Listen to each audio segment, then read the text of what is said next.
Hello everyone, मैं अंकित राघव एक बार फिर आपका स्वागत करता हूं हिंदी के इस लेक्चर में। आज से हम नया सब्जेक्ट स्टार्ट कर रहे हैं, उसका नाम है हिंदी।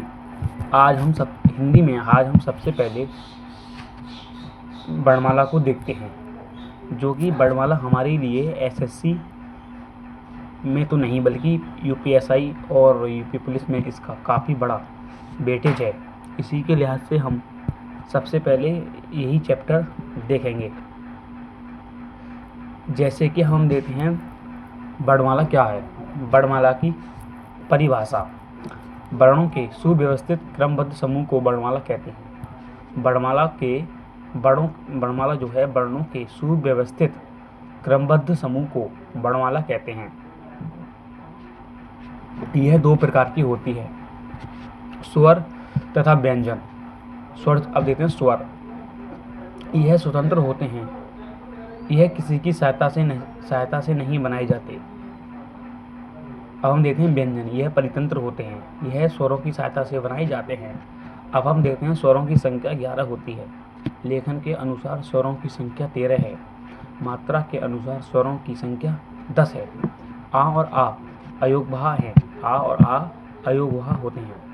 हम देखते हैं लघु, मूल और हार्श स्वर। लघु स्वर होते हैं आ, ई, उ, ऋषि। अब हम देखते हैं दीर्घ स्वर क्या उनसे होते हैं। हमारे दीर्घ स्वर आ, ई, बड़ा ऊ, ए, ओ होते हैं, ओ होते हैं। अब हम देखते हैं संयुक्त स्वर किसे कहते हैं। संयुक्त स्वर किसे कहते हैं? भिन्न भिन्न जातियों से मिलकर बनने वाले स्वर संयुक्त स्वर कहलाते हैं। भिन्न भिन्न जातियों से मिलकर बनने वाले स्वर संयुक्त स्वर कहलाते हैं। जैसे ए, ओ। ठीक है।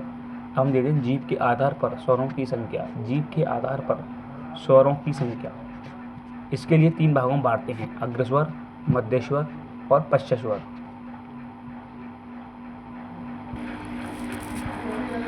हम देखते हैं अग्रस्वर कौन से होते हैं। अग्रस्वर हमारे ई, ए होते हैं। अग्रस्वर जो है हमारे ई और ए होते हैं। अब हम देखते हैं मध्यस्वर। मध्यस्वर हमारे आ होता है। मध्यस्वर हमारा जो है छोटा आ होता है। जैसे कि इसकी परिभाषा होती है, स्वरों का उच्चारण करने पर जीभ का मध्य में रहना ही मध्यस्वर कहलाता है। इसकी परिभाषा होती है मध्यस्वर की, स्वरों का उच्चारण करने पर जीभ का मध्य में रहना ही मध्यस्वर कहलाता है, उसके लिए मध्यस्वर कहते हैं।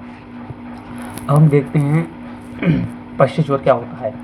पश्चस्वर हमारे आ, उ, ओ होते हैं।